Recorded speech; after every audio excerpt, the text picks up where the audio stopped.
Welcome to week 5, everyone.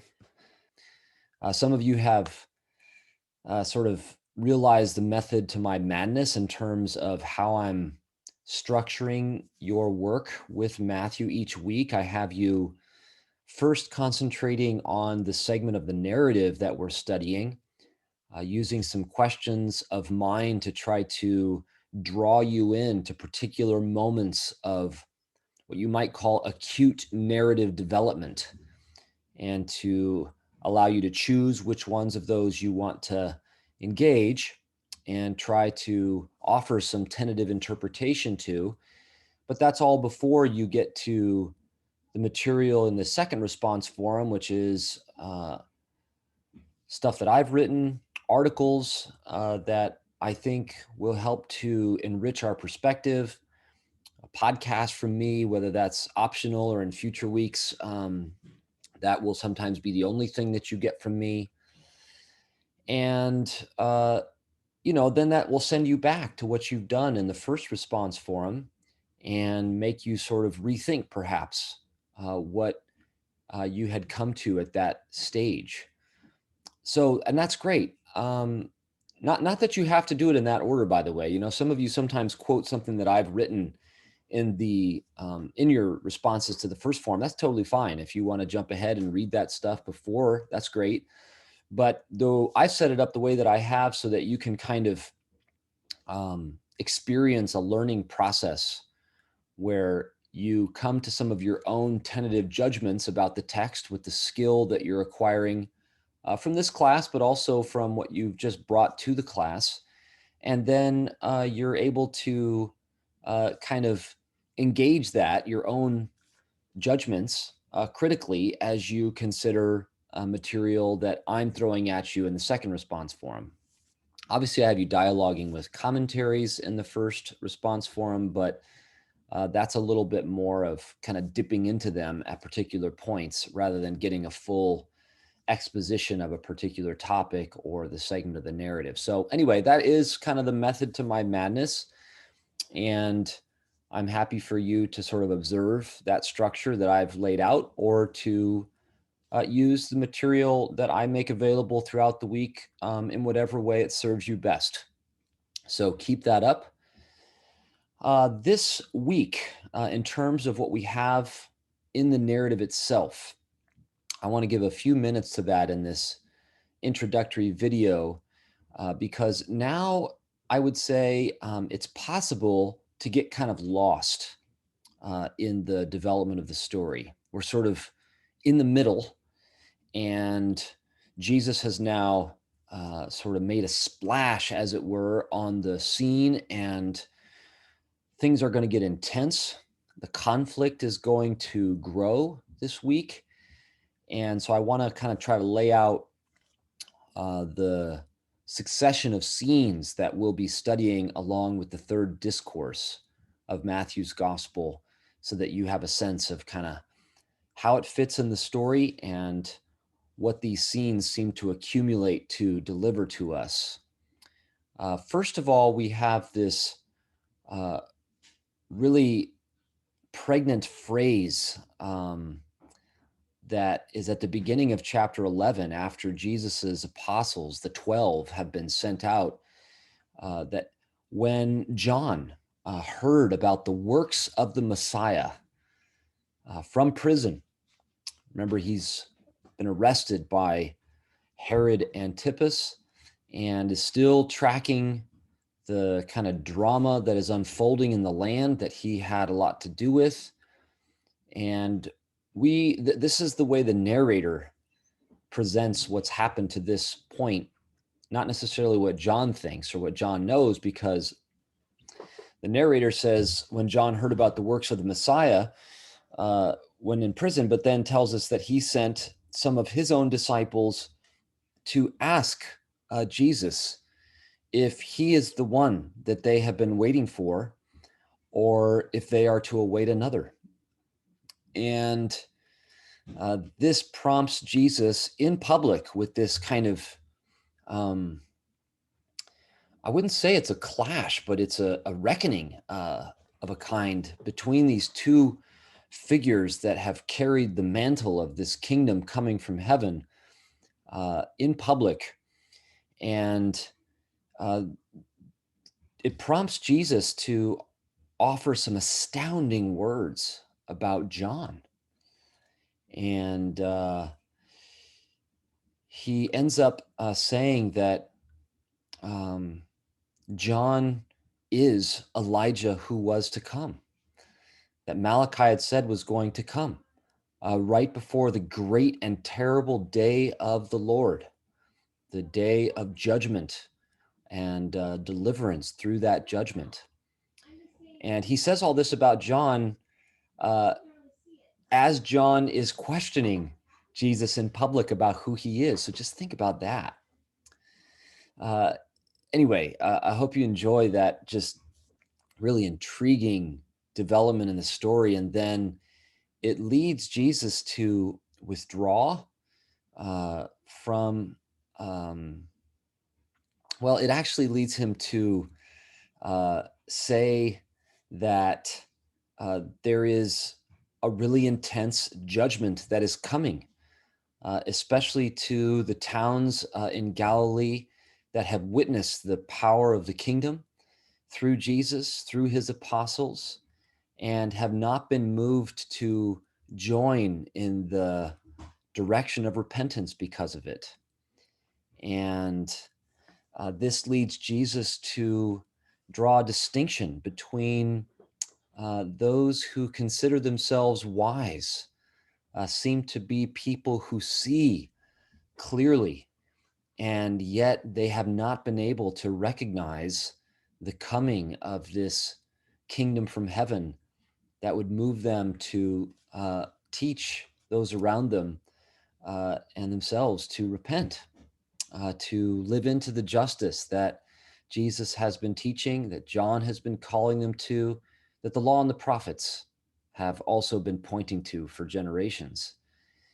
And instead of the wise, those people deemed capable of seeing, recognizing this day of visitation, this great and terrible day of the Lord that is in fact happening, God has made it known to the childlike, to those who don't seem to see very well or don't claim to see very well, and yet they are seeing their land, their communities, their people visited by God with this power from heaven that they've been awaiting in and through John, and now through Jesus and his apostles.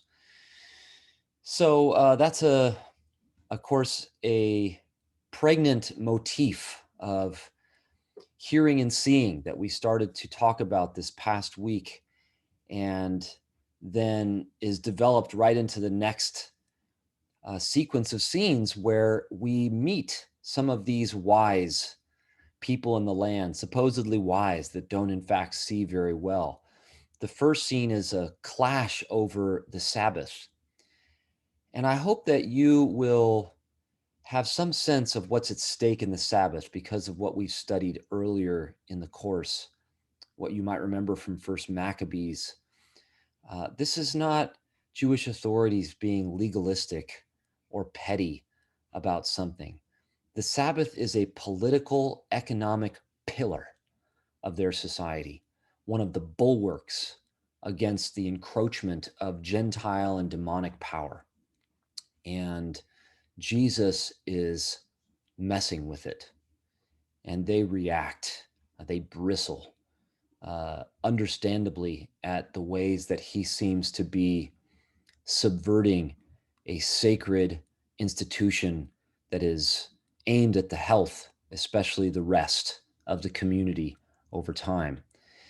And so those clashes are significant, and they give rise to one of the longest quotations of, I think it is the longest Old Testament quotation in Matthew, drawn from Isaiah. Jesus withdraws from this intense conflict with the authorities over the Sabbath, begins to heal the crowds that can't tear themselves away, are hungry for healing. Many of them, no doubt, hungry for justice as well. And Jesus is presented to us there in the light of Isaiah's prophecy as insisting on a certain quiet emergence of who he is and how he embodies this kingdom coming from heaven. And not coincidentally, one of the people that is brought to him is unable to speak, unable to hear, unable to see. His organs of communication with his neighbors are deeply compromised by a demonic presence, we're told. And Jesus heals this person, but it gives rise to a kind of murmur in the crowd about whether Jesus is the awaited son of David. And this alarms the authorities and leads them to begin spraying the public discourse with words that they hope will drive people away from Jesus, scare them away, words about what kind of power he is using to bring healing to people, but in a way that's so disturbing. And this is where what we've studied about forgiveness to this point in the story, all the way from the beginning when we looked at Jeremiah, but then this past week as well with Jesus uh, forgiving the sins of the paralyzed man when he sees the faith of him and his friends. And this entails a bodily transformation that begins to take hold of this person and enacts, you might say, Jesus's power to forgive sins in his body.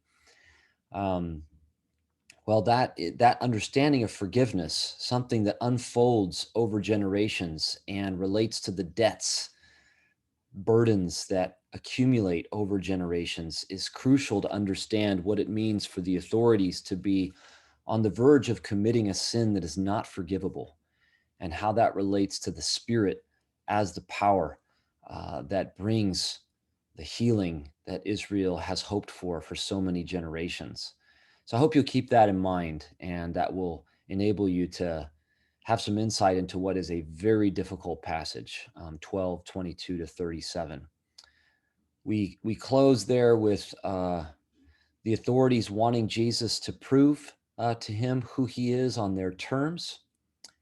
And that's a conspicuous kind of request that then leads directly to Jesus's family, I think, reacting to the shame that Jesus is bringing upon not only himself, but his family, the ramifications that this will have for Jesus, for them, for others, and trying to call him back from the cliff that he seems to be headed towards.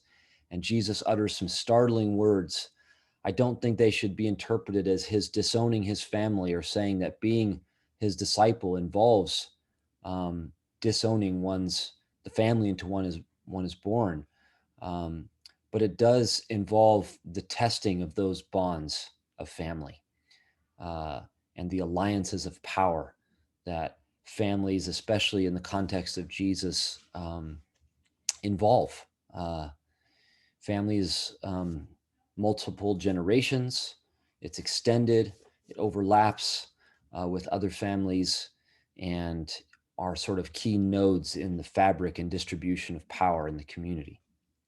And those bonds are tested, Jesus says, by the revelation that is coming from heaven, and their future, their hope, the health for the family of Israel depends on doing the will of God, even when that is so disturbing to what people have known, and especially what authorities are saying.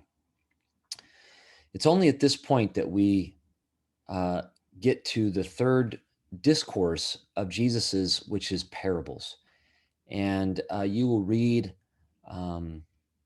my take on that discourse. Listen to some framing of it in the podcast. That's optional if you choose to do that. But what I want you to see by the way that I've tried to lead up to it here in kind of rehearsing the development of the story is that the parables are not just in Matthew a cute form of teaching that Jesus used from time to time. They are a form of teaching that Jesus adopts at a particular point in the drama, when the conflict has reached a kind of feverish pitch and the authorities have begun, as I said before, to disseminate, spread in the language, the discourse, the buzz of the people, certain lies about Jesus, but especially about the power by which he is acting. And this leads Jesus to engage that fraught public discourse with this weird form of teaching, this cryptic form of teaching that performs a kind of revelation or disclosure precisely by the way that it hides things, the way that it conceals the kingdom from heaven. So that is something worth pondering, and I hope you'll find my treatment of it to be illuminating, even if, as you can imagine, trying to shed light on something that Jesus delivers as purposefully cryptic in a way is a challenge for all of us and for anybody trying to make sense of this part of Matthew. That's what will take us through the end of week 5 in terms of the narrative. You will also hopefully this week be starting on your interpretive working papers, identifying the passage that you're going to study. There's a list of options that you're to choose from in the syllabus. Make sure you notice not just the assignment guide, but also the sample papers, interpretive working papers that have been done by students in the past. Sometimes, the instructions are good, but it helps to see somebody actually try to follow them and use that to guide you as you're trying to compose your own interpretive working paper. I did give a little bit more sort of orientation to that assignment in last week's introductory video, if you want to go back and listen to that. But you'll be actually submitting your rough draft of that at the end of next week, week 6. So I'm just encouraging you to get started this week. Some interesting optional resources for you this week. Obviously, the podcast, but there's also a video that you might find intriguing that I recorded a few years ago when I was teaching a course much like this one on the Gospel of Matthew. But I happened to find myself in Jerusalem as the course was taking place. It was an online course. And I was, it's sort of a long story. I was in this kind of interesting think tank based in the old city of Jerusalem, but also spending some time on the West Bank, wrestling with the historic conflict there between Israel and Palestinians, listening to voices from across the spectrum, Palestinian Christian voices, Muslim voices living in East Jerusalem, Jewish voices from various backgrounds, and just soaking that in and trying to learn what I could about what a Christian calling might be in the midst of a conflict that is so entrenched and that has led to a sort of apartheid regime that oppresses Palestinians in the extreme. So anyway, I was there and recording things for class, and I happened to be in a place in the city where some of the culmination of the narrative of Matthew will unfold, and so I decided to just go to that place. It's the valley that Jesus would cross, and then the place where he would enter the city in what is sometimes called the triumphal entry.